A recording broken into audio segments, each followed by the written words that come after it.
कोई ना छेड़े, जिसने आपे दुख सहेड़े।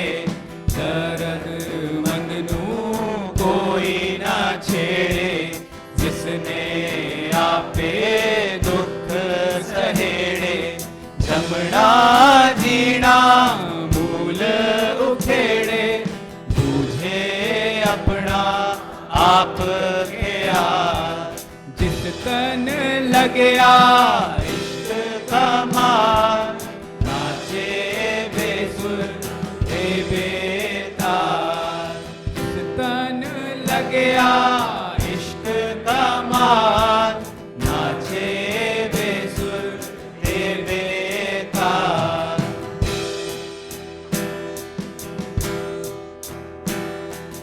जिसने बेस इश्क दा कीता, गुर दरबारों फतवा लीता। जिसने बेस इश्क दा कीता, गुर दरबारों फतवा लीता। जदों हजूरों प्याला पीता, कुछ ना रहा सवाल जवाब। जिस तन लगया इश्क का मार, नाचे बेसुर ए बेतार।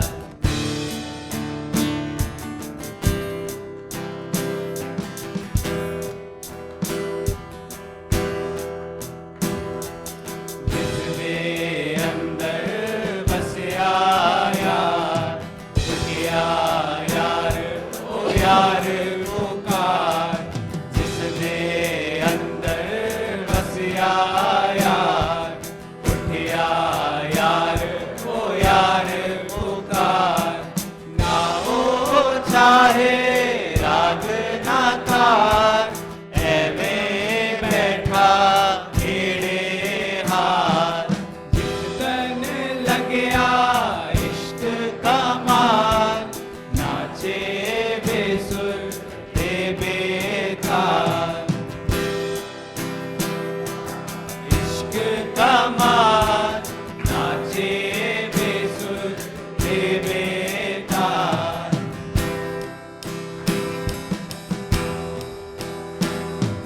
भुलिया शाह नगर सच पाया, झूठा रौला सब मुकाया। भुलिया शाह नगर सच पाया, झूठा रौला सब मुकाया। सचिया कारण सच सुनाया, पाया उसका पाक जमाल। जिस तन लगया इश्क का मार, नाचे बेसुर ए बेतार। इश्क का मार, नाचे बेसुर ए बेतार। बेसुर बेताल। इस आशय में कि सुर और ताल भी ढर्रे होते हैं, मानवकृत पैटर्न्स होते हैं, हमने रचे हैं, हमारे द्वारा निर्धारित हैं। इस अर्थ में सुर, लय, राग, ताल और वो सब कुछ जो इंसान और इंसानी समाज का है, उसकी फिक्र अगर करते रह गए, दुनिया और दिमाग द्वारा निर्धारित रास्तों पर, ढर्रों पर, नियमों निर्देशों पर अगर चलते रह गए, तो इश्क तो भूल जाओ। और इश्क से आशय बस एक है। वापस लौटिएगा, कौन से 3 होते हैं? ठीक, श्रीमद् भगवद गीता। प्रकृति, अहम, आत्मा। अहम के लिए यही दो चुनाव होते हैं, या तो प्रकृति को चुन लो या आत्मा को चुन लो। इश्क क्या है? अहम का आत्मा को चुन लेना, अहम का अपनी भलाई को चुन लेना, अहम की घोषणा कि जो मेरी अभी दुख और बंधन की स्थिति है उसमें मुझे आगे नहीं रहना, ये प्रेम है, यही इश्क है। इश्क मुक्ति की घोषणा है।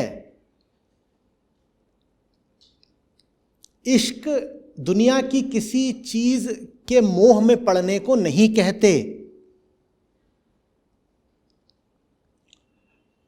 कोई वस्तु, कोई व्यक्ति आपके लिए बहुत महत्वपूर्ण हो जाए, इसको इश्क नहीं कहते। आपकी चेतना कहे मेरे लिए मुक्ति से ज्यादा महत्वपूर्ण कुछ नहीं, इसको इश्क कहते हैं। तो इस इश्क शब्द का दुरुपयोग नहीं, और खूब हुआ है।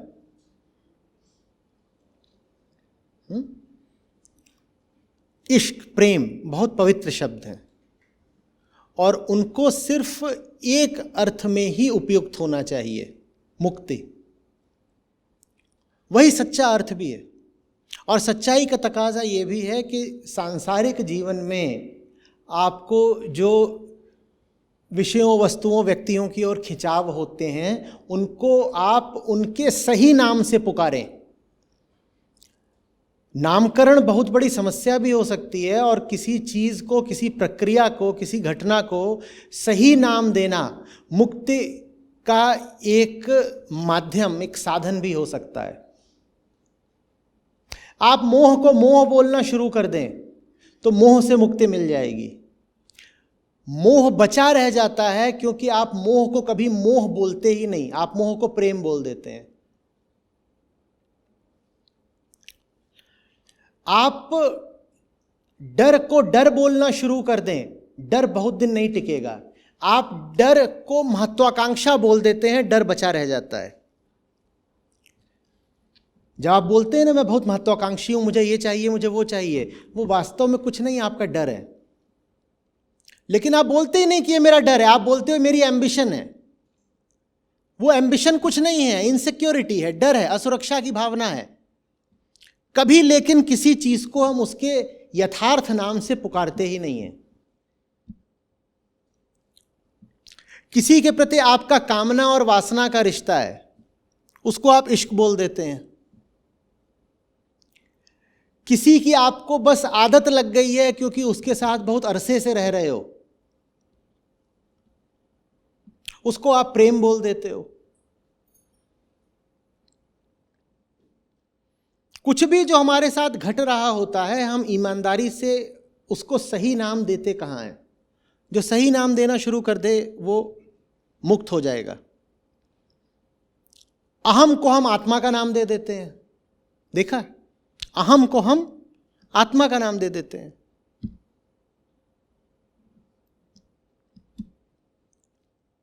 साधारण तथ्य जो हमें हमारी बस इंद्रियों से पता चलते हैं, उनको हम सच का नाम दे देते हैं। हमने सच को इतनी ओछी चीज बना दिया कि हम कह देते हैं सच ऐसा है कि अगर हाथ में 5 उंगलियां हैं और मैं कहूं कि 5 ही उंगलियां हैं तो मैंने सच बोला। सच इतनी छोटी चीज है कि उंगलियों के गिनने में आ जाएगी। आपके 5 उंगलियां हैं, ये आपका देखा तथ्य हो सकता है, ये सच नहीं है।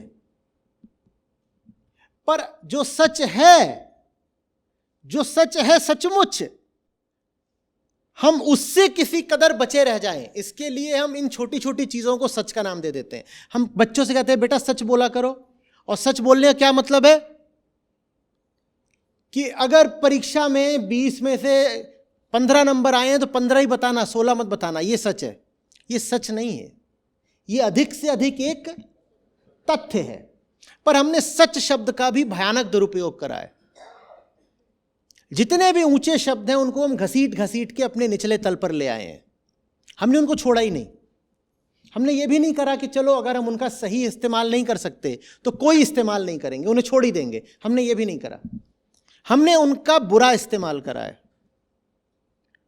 कोई आपको ताज्जुब ना हो अगर आप किसी हिंदी फिल्म में इस गाने पर एक लड़के और एक लड़की को नाचते देखें, जल्दी ही ऐसा हो भी जाएगा। और इसके बोल खूबसूरत हैं और इस पर एक कोई मादक सी धुन अगर चढ़ा दी जाए तो वो सुपरहिट गाना हो जाएगा। आकर्षक सा हैंडसम दिखने वाला कोई लड़का हो और अर्धनग्न कोई लड़की हो, इस पे नाच रहे हैं, क्या नशा चढ़ेगा। जिस तन भी बोली दिया है, बात ही पूरी तन की है। जिस तन लगे इश्क कमाल, नाचे बेसुर और बेताल, तो माने झूम झूम के नाचने का भी लाइसेंस मिल ही गया। ये दुरुपयोग है और ये बहुत बड़ा अपराध है, ये नहीं करना चाहिए। इश्क माने क्या, दोहराइएगा, अहम का मुक्ति के प्रति खिंचाव ही इश्क है और नहीं कुछ इश्क होता। झूठ का सच के प्रति प्रेम ही, खिंचाव ही इश्क है। जो नहीं है उसका न ही हो जाने के प्रति खिंचाव ही इश्क है। वो कहता है हूं तो मैं वैसे भी नहीं, तो मुझे होने से मुक्त ही कर दो ना, क्योंकि होने का झूठ बोल बोल के भी मैं हो तो पा नहीं रहा। इतनी कोशिश कर रहा हूं कि मैं हो जाऊं, पर कोशिशें हुई जा रही हैं, मैं नहीं हो पा रहा। अहम की सारी कोशिश क्या होती है, हो जाने की, किसी तरह हो जाऊं ना मैं, क्योंकि जो है उसको ही तो सत्य बोलते हैं। दैट विच इज, जो है उसको ही तो ट्रुथ बोलते हैं ना। तो अहम पूरी जिंदगी इसी पुरजोर कोशिश में रहता है कि मैं हो जाऊं। कोशिशें हो जाती हैं, वो नहीं हो पाता। तो पैदा तो हम सब आशिक ही होते हैं, क्योंकि हम सब परेशान हैं अपने आप से। जो कोई परेशान है अपने आप से, उसमें एक खिंचाव है विश्राम के प्रति, राहत के प्रति। इसी खिंचाव को इश्क कहते हैं। आशिक सभी हैं, बस कुछ झूठे आशिक हैं, कुछ सच्चे आशिक हैं। ज्यादातर झूठे ही हैं। झूठा आशिक कौन होता है?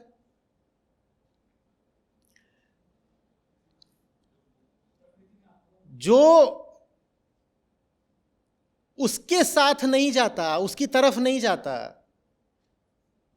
जिसके साथ उसे सचमुच प्रेम है, वो भाग के उसकी तरफ चला जाता है जो सिर्फ रिझाता है। एक होता है प्रेम और एक होता है आकर्षण। झूठा आशिक कौन होता है? जो आकर्षण की तरफ भागता है, हालांकि प्रेम उसको भी है। ऐसा कोई नहीं होता जिसे आनंद से प्रेम ना हो, बोध से प्रेम ना हो, मुक्ति से प्रेम ना हो। बस कुछ लोग चुनाव ये करते हैं कि प्रेम की तरफ नहीं जाऊंगा। जैसे अभी थोड़ी देर पहले कबीर साहब कह रहे थे ना कि विषय रस खींच रहे हैं। एक तरफ विरह की पुकार है, एक तरफ विषय की। वो विरह की पुकार से ज्यादा विषय की पुकार को सुनते हैं। ये झूठे आशिक है। और बुलाएंगे हमेशा ये दोनों आपको। अहम इसीलिए बीच में खड़ा होता है ना, एक वो बीच में खड़ा है, एक तरफ प्रकृति एक तरफ आत्मा, दोनों ही बुलाते हैं उसको।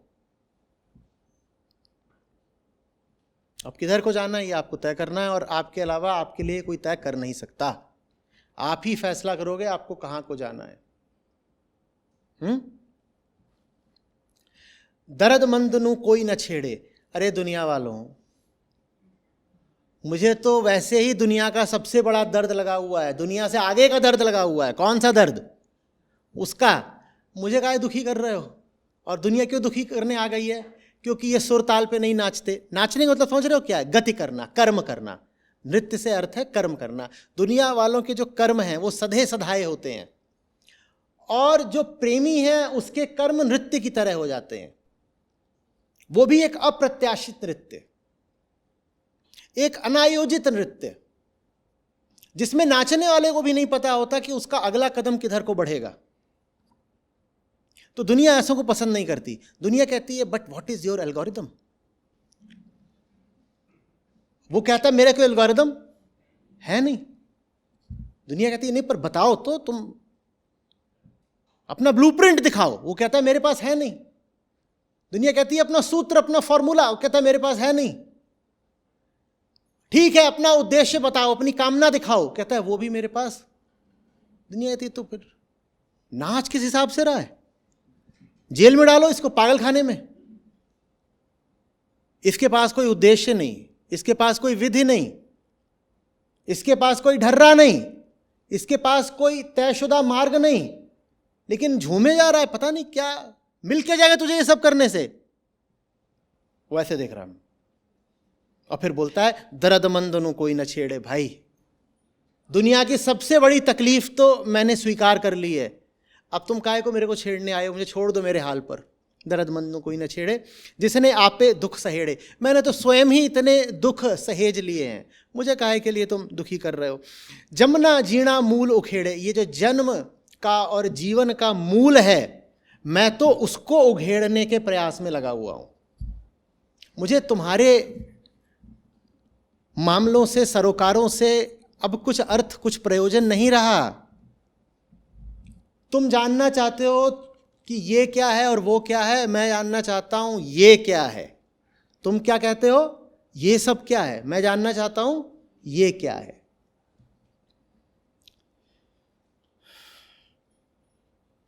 तुम जानना चाहते हो कि कामनाएं कैसे पूरी होंगी, मैं जानना चाहता हूं कामनाएं किसको हैं।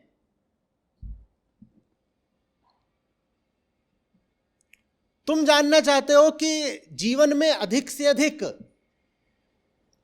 सुख और भोग कैसे लूटें, मैं जानना चाहता हूं जन्म किसका हुआ था। हमारे तुम्हारे सरोकार अब बहुत अलग हो चुके हैं, हमें ना छेड़ो, हमें माफ करो। जिसने बेस इशक दा कीता, धुर दरबारों फतवा लीता। हम तुम्हारी नहीं सुन पाएंगे, हम अब उस दरबार की आज्ञा लेते हैं सीधे ऊपर से। तुम्हारी कैसे सुने? तुम चाहते हो तुम्हारे हिसाब से चले, तुम चाहते हो तुम्हारे जैसे कपड़े पहने। मेरा वेश अब इश्क का है। वेश से आशय है वो सब कुछ जो दूसरों को दिखाई देता है। उसमें सिर्फ कपड़े ही नहीं आते, उसमें बोल, वचन, कर्म सब आता है। मेरा जो वेश है, मेरा आचरण, मेरे कर्म, मेरा जीवन, वो अब निर्धारित होता है ऊपर से आ रही आज्ञा से। ऊपर से आ रही आज्ञा से मतलब क्या है? कोई आज्ञा उतरती है ऊपर से? नहीं, वो निर्धारित होता है मेरे इश्क से। मैं अब वो करूंगा जो मुझे आज़ादी देता हो, जो मुझे समझ देता हो, जो मुझे सुलझाता हो। मैं वो नहीं करूंगा जो तुम मुझे करने के लिए बोलते हो। न तुम्हारी आज्ञा पर चलूंगा, न तुम्हारी सलाह मानूंगा। तुम्हारी सलाह न मानने का ही नाम है कि धुर दरबारों फतवाली। तुम्हारी सलाह नहीं मानूंगा, ये गीता के संदर्भ में क्या हुआ? कर्म संन्यास। और ऊपर से आज्ञा लूंगा, ये क्या हुआ? कर्मयोग।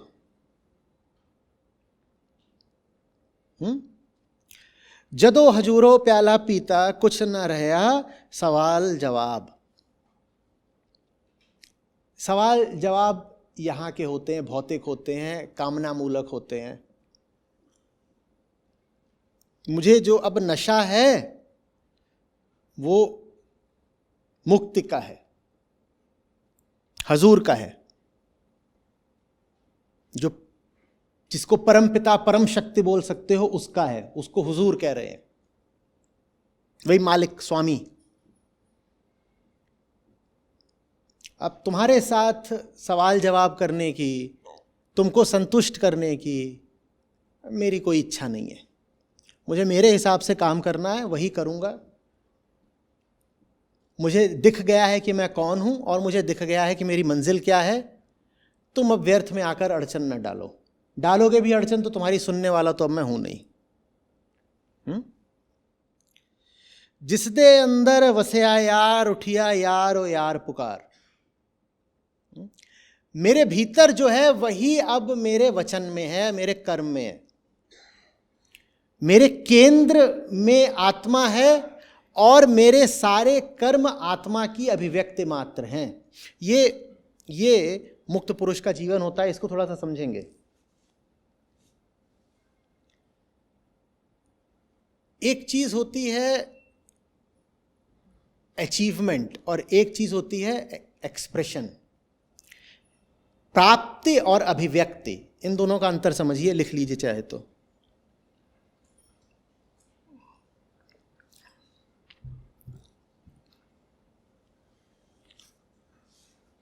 अहम जब प्रकृतिस्थ होता है या प्रकृतिमुखी होता है तो वो प्राप्ति के केंद्र से जीता है। वो जिधर को भी देखता है उसकी एक ही हसरत होती है, कैसे पालूं, कैसे पालूं।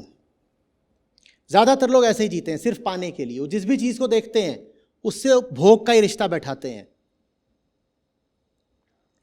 और दूसरा केंद्र होता है अभिव्यक्ति का। ये तब होता है जब अहम आत्मस्थ होता है या कम से कम आत्मा के प्रेम में होता है।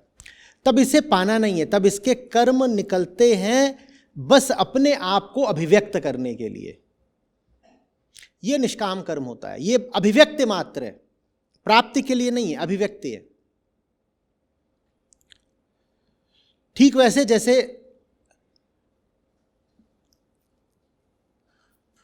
एक है कि आप इनकी तरफ आए क्योंकि आपको इनसे 10 रुपए लेने हैं। मान लीजिए आप वहाँ बैठे हैं, आप इनकी तरफ आए क्यों? क्योंकि आपको इनसे 10 रुपए लेने हैं। आप किस केंद्र से चल रहे हैं? प्राप्ति के। और एक ये है कि कुछ ऐसा ज़बरदस्त संगीत उठा और ऐसी बात बोल दी संतों ने कि आप उठे तो हैं अपनी सीट से, लेकिन कहीं जाने को नहीं, कुछ पाने को नहीं, यहां पर आकर आपने नाचना शुरू कर दिया। कर्म और गति तब भी हो रहा था जब आप 10 रुपया पाने के लिए भगे जा रहे थे। कर्म था ना, और गति भी थी। उस कर्म को कौन सा कर्म बोलते हैं? तो सकाम कर्म था। और कर्म तब भी है जब आप अपनी सीट से उठ गए हैं और नाचने लग गए हैं। यहां पर ये बस प्रतीक के तौर पे बोल रहा हूं, ये निष्काम कर्म हुआ। क्योंकि नाच करके कुछ मिल जाएगा नहीं आपको। नाच करके आपको 10 रुपये की अठन्नी नहीं मिलेगी, कुछ नहीं मिलेगा। पर नाच रहे हो, क्यों नाच रहे हो? क्योंकि आत्मा आनंद स्वरूपा है और वो अपने आप को नृत्य के रूप में अभिव्यक्त करती है। ये अभिव्यक्ति है, ये प्राप्ति नहीं, अभिव्यक्ति है। जो मुक्त पुरुष होता है उसका जीवन प्राप्ति का नहीं, अभिव्यक्ति का होता है। उसको देख के, लेकिन जो प्रकृतिस्थ लोग हैं उनको धोखा हो जाता है। उनको लगता है नाच रहा है तो जरूर कुछ पाने के लिए नाच रहा होगा। कोई पूछे कि आपको क्यों लग रहा है कि ये पाने के लिए नाच रहा है, तो वो बोलते हैं क्योंकि कभी भी कोई कुछ भी करता ही नहीं बिना किसी कामना के, बिना किसी पर्पस, बिना किसी उद्देश्य के। इसका कुछ तो एजेंडा होगा अगर नाच रहा है। आपको ऐसा इसलिए लगता है क्योंकि आप कभी बिना किसी सरोकार के, उद्देश्य के, कामना के नाचे भी नहीं। ज्यादातर लोग जब नाचते हैं तो उनकी एक निगाह कैमरे पर रहती है, बढ़िया वाला ही मेरा पोज लेना। वो नाचते वक्त भी कैमरामैन को देख रहे होते हैं या अपने कपड़ों को देख रहे होते हैं।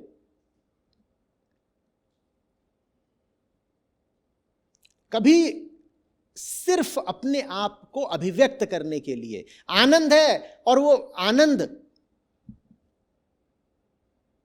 अब अतिरेक में हो रहा है, इसलिए नृत्य है। कोई पूछे क्यों है? बस है, बस है।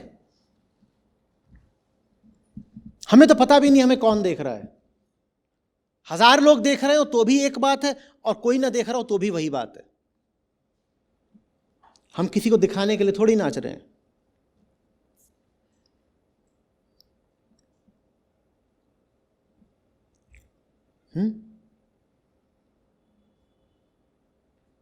शिव सूत्र कहते हैं आत्मा नर्तक है। अब समझ में आया? ये बिल्कुल आरंभिक सूत्रों में है। शिव सूत्र में आत्मा नर्तक है। आत्मा ऐसे नर्तक है कि अहम जब आत्मा के पास आ जाता है, एकदम आत्मा जैसा हो जाता है, तो अहम नाचना शुरू कर देता है। जिस तन लगिया इश्क कमाल, नाचे बेसुर ते बेताल। ऐसे आत्मा नर्तक है। आत्मा स्वयं नहीं नाचती, पर आत्मा के सानिध्य में आकर के अहम नाचने लग जाता है। आत्मा ऐसे नर्तक है, आत्मा नर्तक है। और नृत्य से मतलब समझ रहे हो, निष्काम कर्म, वही नृत्य है। और निष्काम कर्म में, नृत्य में जो जान होती है, जो धार होती है, वो सकाम कर्म में कभी नहीं हो सकती। जो व्यक्ति अगर नाचने को ही लें, आपको दिखाने के लिए नाच रहा होगा, उसके नाच में कुछ कमी रह जाएगी, क्योंकि उसका थोड़ा सा ध्यान आप पर लगा हुआ है। वो जब नाच रहा है तो साथ ही साथ ये भी देख रहा है कि आप खुश हुए कि नहीं हुए। वो आपकी आंखों में झांक रहा है कि इनसे मुझे तालियां मिलेंगी कि नहीं मिलेंगी। वो पूरे तरीके से अपने नृत्य में डूब नहीं पाएगा ना। और जो बेपरवाह होकर के नाच रहा है, उसके नाचने में जो बात होगी वो अतुल्य, उसे मतलब ही नहीं। वो पूरी तरह से अपने में ही डूबा हुआ है, उसका समर्पण अपने नृत्य के प्रति पूर्ण है। तो फिर उसका नृत्य भी एक विशेष गुणवत्ता का होता है।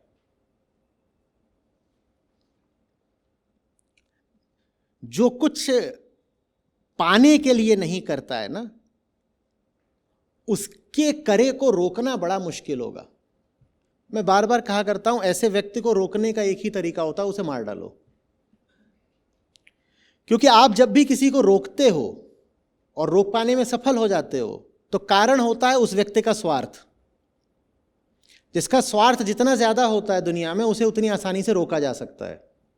आप कुछ करने निकलो, कोई आके बोले अगर तुमने ये काम किया तो मैं तुम्हारा नाम बदनाम कर दूंगा, आप रुक जाओगे। क्यों रुक जाओगे? क्योंकि आपका स्वार्थ है अपना नाम बनाए रखने में। कोई बोले देखो फलाना काम अगर तुमने किया तो नौकरी से हाथ धोना पड़ेगा, तो आप रुक जाओगे, क्योंकि आपका स्वार्थ है नौकरी को बचाए रखने में। लेकिन जिसका कोई स्वार्थ नहीं किसी चीज में, जो कर रहा है वो करने में ही डूब गया है, उसको आप कैसे रोकोगे?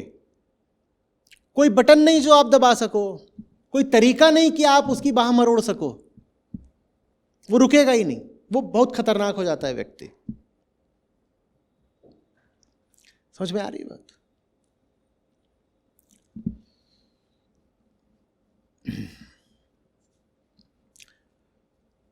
अभी यहां तो बहुत सौम्य होकर कह रहे हैं, दर्द मंदनु कोई न छेड़े। आगे उग्र होकर बोलेंगे घड़ियाली दियो निकालनी, बाहर करो इसको। घड़ियाली माने जो बार बार समय का एहसास कराता है, माने जो प्रकृति का दूत है। प्रकृति में समय होता है ना, तो जो घड़ी लेके खड़ा हो जाता है कि देखो जो काम करो समय के हिसाब से करो, तो आगे उग्र हो जाते, बोलते बाहर निकालो इसको। ये घड़ियाली ये समय लेके मैं कुछ कर रहा होता हूं और ये काल की बातें करना शुरू कर देता है, समय की बातें, प्रकृति की, संसार की बातें, इसको बाहर निकालो। आप रोक नहीं सकते। जो व्यक्ति निष्काम हो गया, जो नर्तक हो गया, उसको अब रोका नहीं जा सकता।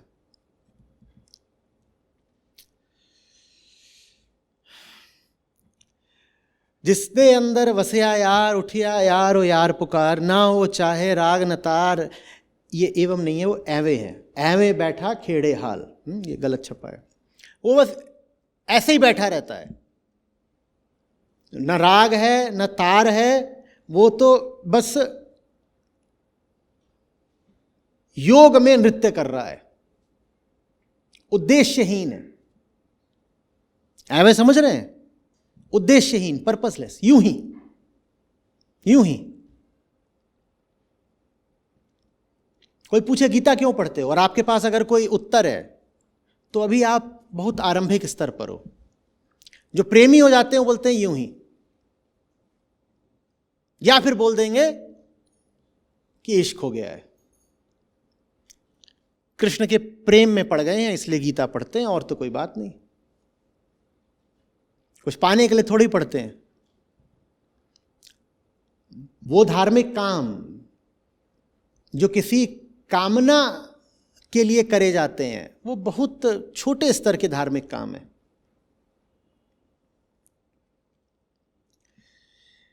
बुलिया शाह नगर सच पाया, झूठा रौला सब मुकाया, सचिया कारण सच्चे सुनाया, पाया उसका पाक जमाल। उनके गुरु थे शाह इनायत, बोल रहे हैं उनके नगर में सच मिला है मुझे, और उसके बाद से ये जो दुनिया का रौला और स्यापा है ये मेरे लिए मिट गया है। मेरा अब दुनिया के उपद्रव से कोई वास्ता नहीं रहा। मुझे पता चल गया है मुझे किस राह चलना है, उसी राह चलूँगा। सच के कारण सच सुना रहा हूँ, सच के कारण सच सुना रहा हूँ। आमतौर पर कारणता में जो कारण है और जो कार्य है वो अलग अलग होते हैं। निष्कामता में कार्य और कारण अनन्य हो जाते हैं, इनका भेद समाप्त हो जाता है। आमतौर पे जब आप कोई चीज़ उठाते हो तो इसलिए नहीं उठाते कि आपको वो चीज़ चाहिए। आप कोई चीज़ उठाते हो तो इसलिए क्योंकि आपको उस चीज़ से कुछ चाहिए। तो चीज़ कारण है और उससे आपको कुछ और कार्य चाहिए, यही होता है ना भाई। अगर मैं इस तौलिया को उठा रहा हूँ तो इसलिए नहीं उठा रहा कि मुझे तौलिया से प्रेम है, इसलिए उठा रहा हूँ कि मुझे पसीना पोंछना है। लो पोंछ लिया, और पोंछते ही अब इस तौलिया क्या करूँगा, दूर हट, काम निकल गया ना। ये साधारण सकाम कर्म होता है जिसमें कारण और कार्य, ये कारण था, कार्य ये कार्य था। कारण और कार्य अलग अलग होते हैं। निष्काम कर्म में ये दोनों एक हो जाते हैं। सचिया कारण सच सुनाया, सच ही कारण है और सच ही कार्य है। सच कारण है और सच सुनाना मेरा कार्य है।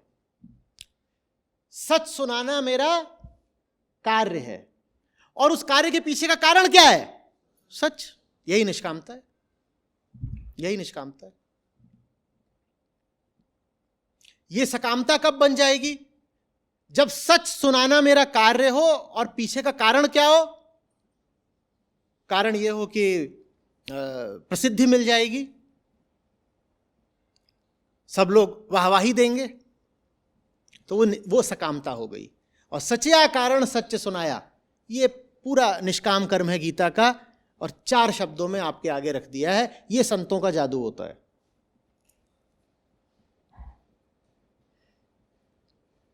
पाया उसदा पाक जमाल, उसका जो पवित्र जादू है। कृष्ण को मोहन भी बोलते हैं ना, जादू करते हैं, वो मोह लेते हैं। जब से उसके जादू के आगे समर्पण करा है, बस यही कर रहा हूं। क्या कर रहा हूं, सच कारण सच गा रहा हूं।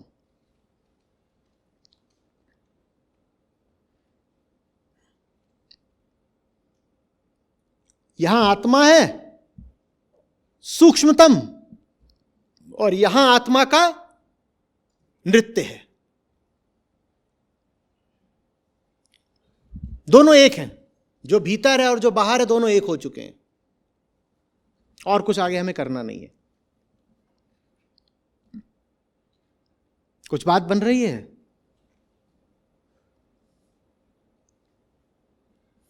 सब समझ में आ रहा है, कुछ नहीं समझ में आ रहा है? मौन के दोनों अर्थ हो सकते हैं।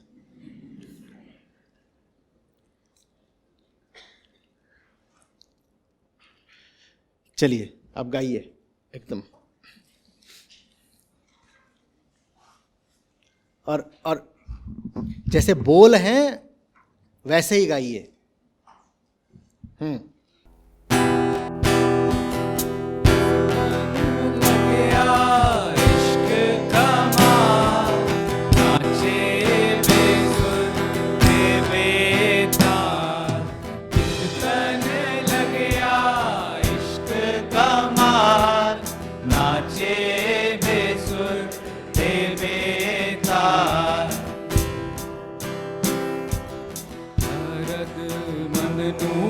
कोई ना छेड़े जिसने आपे दुख सहेड़े, दर्द मंद नू कोई ना छेड़े जिसने आपे दुख सहेड़े।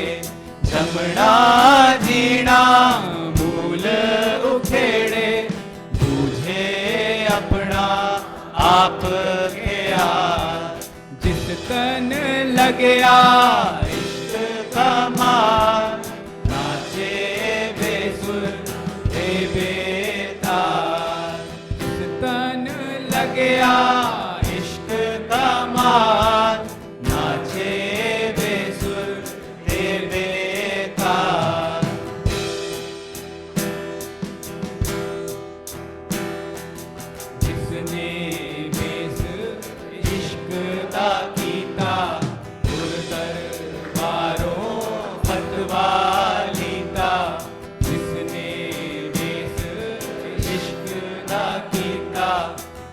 दरबारों पतवाली का जरो हजूरो प्याला पीता कुछ ना रहा सवाल जवाब तन लग गया इश्क का माल नाचे बेसुर बेताल